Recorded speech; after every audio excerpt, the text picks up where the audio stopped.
exactly where the shot was allegedly taken, and more importantly, that William and Yoshi had actually come back to clean up the scene. That means that any signs of the murder could be extremely difficult to find, but not impossible. In fact, you've actually already seen some evidence that proves Marshall's story to be 100% true. Take another look at the marking on this wall, right below the crack. It's a little difficult to see, but that isn't graffiti. That's Samantha Guthrie's blood. Once the cops spotted this, it all fell into place. Multiple blood spatters that hadn't been cleaned up were found on the walls, as well as the bullet casings that looked similar to the bullets that the Smith & Wesson MP40 uses. Marshall was telling the truth. Danny and Tony were now wanted for murder, and they had 4 other witnesses they could use to track them down and convict them. And in fact, they wouldn't have to wait long, as police were soon called to a house where a girl claimed a couple had chased her with a gun.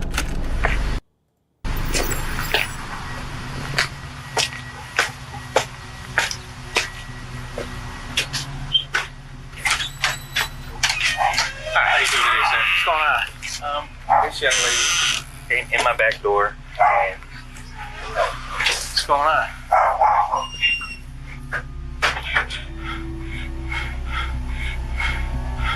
You want to step outside and talk? Who's they?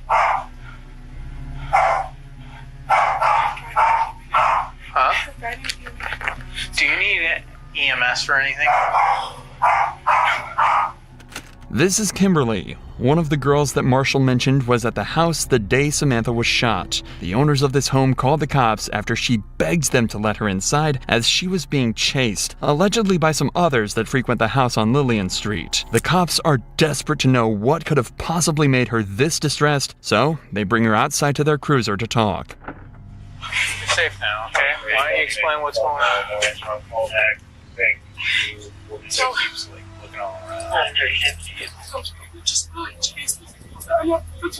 they? What do they look like? This guy named Demon. Black guy, white guy? He's black, like short. What was he wearing? He's black pants and a black like, short sleeve hoodie thing that like had a hood, like it's drawstrings right here, but it wasn't like a hoodie. Just one black guy? You know, they was with a bunch of white guys. And I think a black and white guy? There was a black guy, like 3 white guys, and then like a mix. I think I was running. Whatever happened to Kimberly was clearly a blur to her, but the cops are starting to get a little concerned. Barely a couple days after Samantha's supposed death, one of the witnesses gets chased by a group of people holding guns. It could just be coincidence, albeit a terrifying one, so the cops ask her why she was in town to see if this could be related to anything else, and they get the most worrying answer possible. So you're from the Falls, you were visiting a friend here in Akron. Where's that friend at now? And where do you know where they live? I have no idea where they are. I have no idea. I'm gonna run her name. What's the friend's name? What's her last name?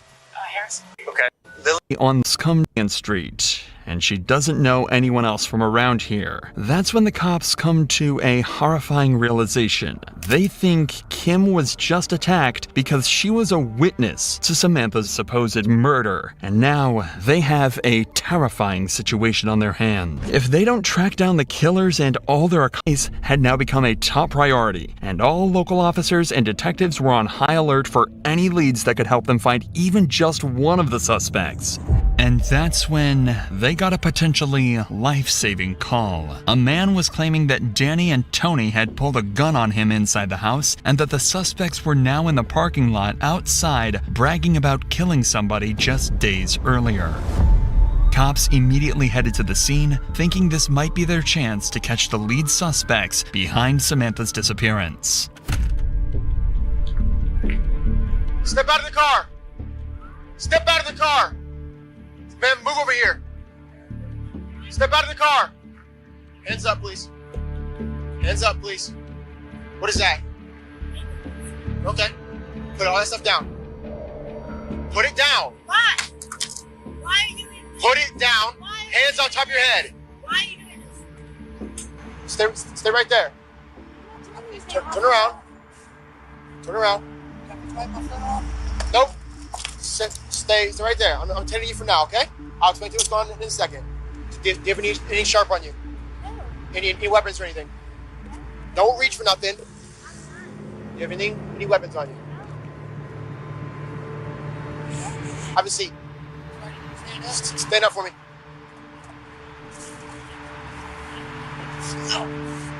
What are you doing with your foot, man? I got Blisters? blisters and fucking, it's called jumper rock. There's another one right here. Where at? Don't reach. The what do they call it? Fifth pocket. Fifth pocket right here. Okay. There's a knife right there. I'll take care of it. I just want to make sure I got a bag of needles in my pocket. A bag of needles, you said? Yes, sir.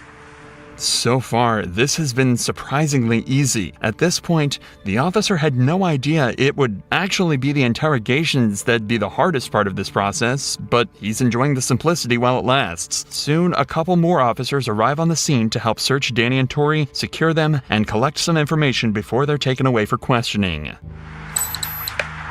I haven't been upstairs to talk to whoever lives here yet. Okay. When I pulled up, he was in the driver's seat. She was digging in the trunk. As soon as she saw me, because she did something, she closed it real fast. I just did a quick pat down to make sure they have any guns on it. But if you guys could try to get a hold of him, figure out what the hell is going on here. You don't have anything on you that's gonna poke me, frick me, anything like that, right? No weapons we need to be aware of. If you do, tell me now. I actually have my gun. I only have it because. Where is it at? Is it Loaded? It's not loaded. I only have it because I'm lazy. Is it right here on the side? Yes. I don't want to set it off. It's not I don't want. I know. I never used it before. My mom made sure I took it with me to the factory. I'm good more. She got a gun in her wall. I haven't found his yet. Where's her? You got a gun? I had 2 knives on me laying there. 2 knives. What's your name? Danny Cameron. Is it okay if I check your pockets here real quick? Yeah, we're not trying to give anyone a hard time. We got a call. And this is the officers brought Danny and Tony back to the station for interrogation. And this is where the hard part. So, they got you with a gun. Okay. You okay? I want my attorney. Okay. Can I read it to you then anyway? Yeah. For the record? You have the right to remain silent. You understand this, right? Here, it's important to note that Danny thinks he's been brought in just because of the gun incident. At this point, he is unaware that police have him and Tony as lead suspects for Samantha's disappearance. Detectives are doing this to potentially lead him into a fake story or timeline that they can prove wrong later. You've indicated that you want to talk to your lawyer? Correct. You want I don't know what it's about, but I still want my attorney. I know that. Okay. I do this. All right. I don't know what to do about So your... that 11 numbers, give me my attorney. All right. Man, I don't know what we can do about your freezing, but maybe get you out of here as soon as we can. How's that? While you're here, can we cover, at least cover something? You can talk, right? I don't say nothing. You mind if we get some swabs from you? Like I said, you can talk, I don't say nothing.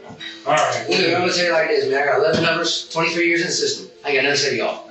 Without my attorney present, nobody else sitting here, I ain't got nothing to say.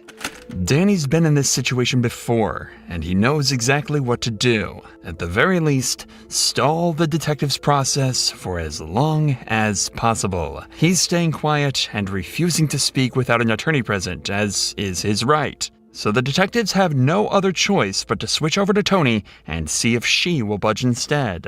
Let's have a seat there, everyone. I'm Lieutenant Whitten. This is Detective Ross. Hello. Hi. But I didn't know anything about CCW. I never had a weapon before in my life. My mom gave it to me because I started working here at Litany. So We're gonna read your Miranda rights, okay? they already did that. Okay. Good. Okay, you understand them and everything? Okay. There's a girl that's missing, and we have strong reason to believe he's involved in her disappearance. He couldn't do that. So, He couldn't do that why couldn't he do it? because he's not that type of person. Okay, but like I said, we have a lot of information pointing to his involvement in this girl's disappearance. So what I want from you to know if you've ever seen this girl before, and think hard before you answer, because we want to know if you've seen her. Okay, and you've never seen her before, that's true. they're deciding to be a lot more upfront with Tony and treat her not as a suspect, but more of a witness.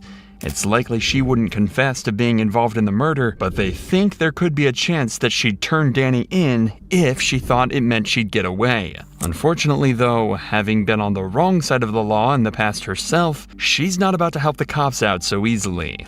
I'm gonna be straight with you. He's looking at some serious problems.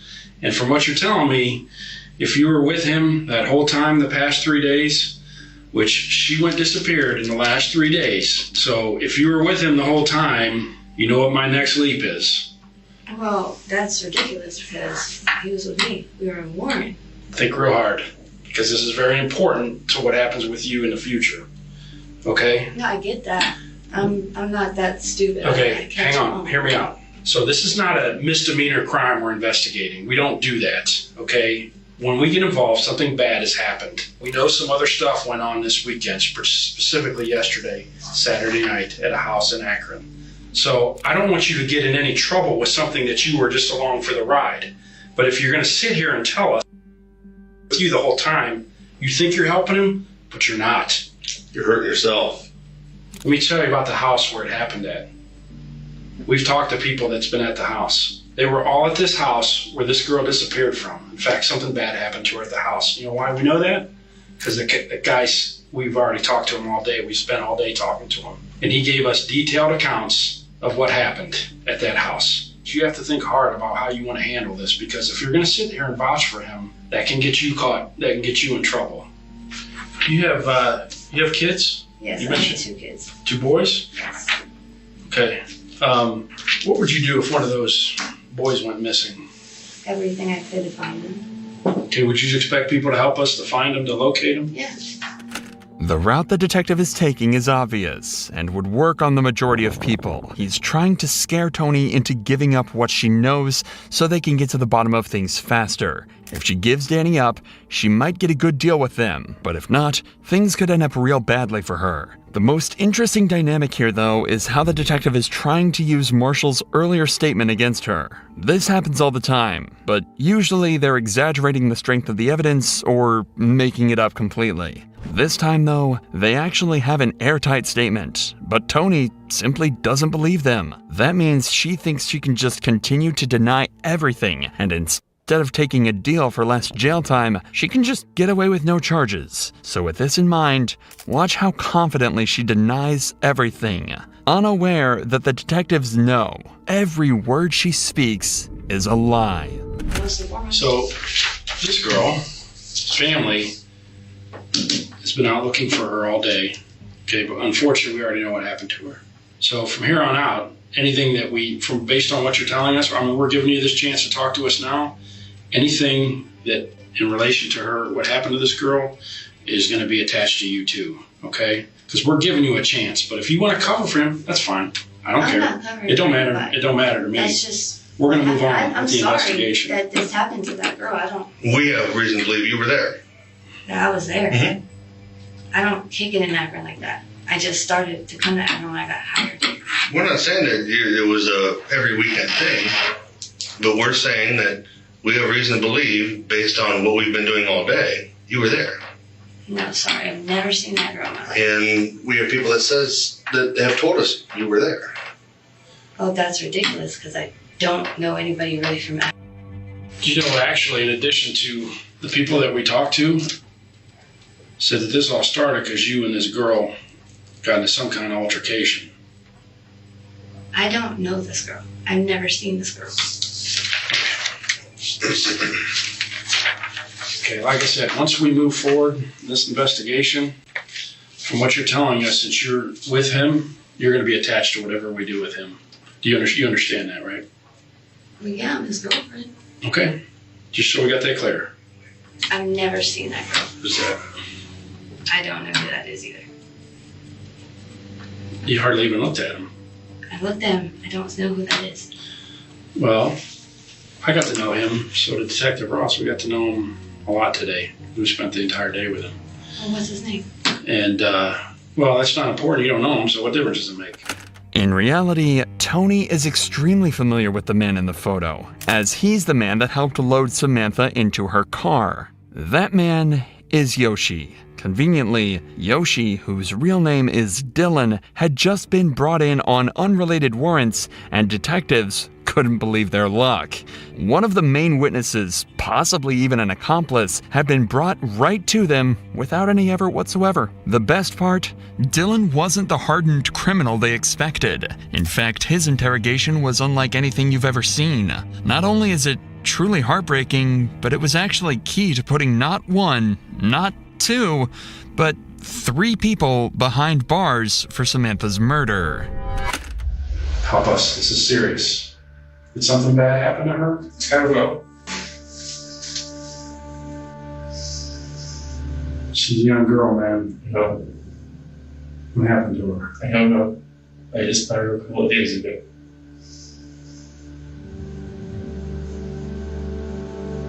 Help us. Help us. Do you see something bad?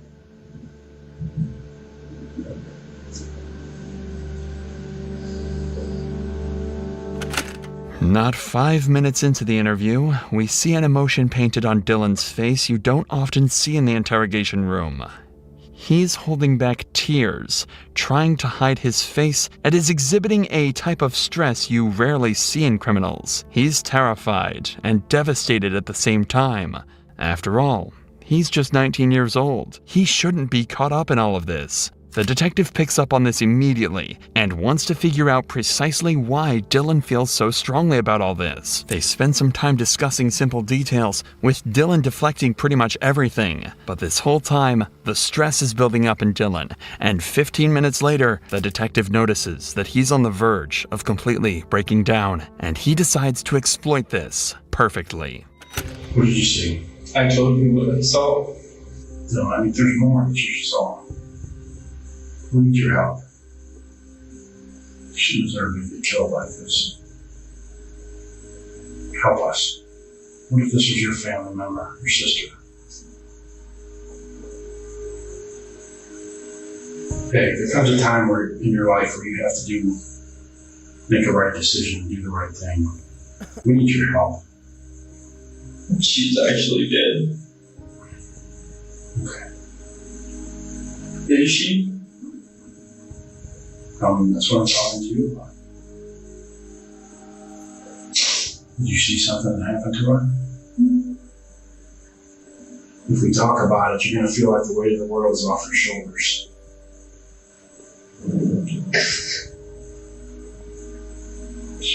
There's only one thing that makes a person get this emotional. That's if they saw something bad. I remember a couple of days ago when we were talking, we were having a good time, and I don't know why. Don't know why what? Why I feel so close to her. So you guys said, well, you're close to the same age, right? You felt a connection with her? Because you maybe had the same problems growing up and stuff like that? Probably. What did you guys talk about? Just life and stuff like that?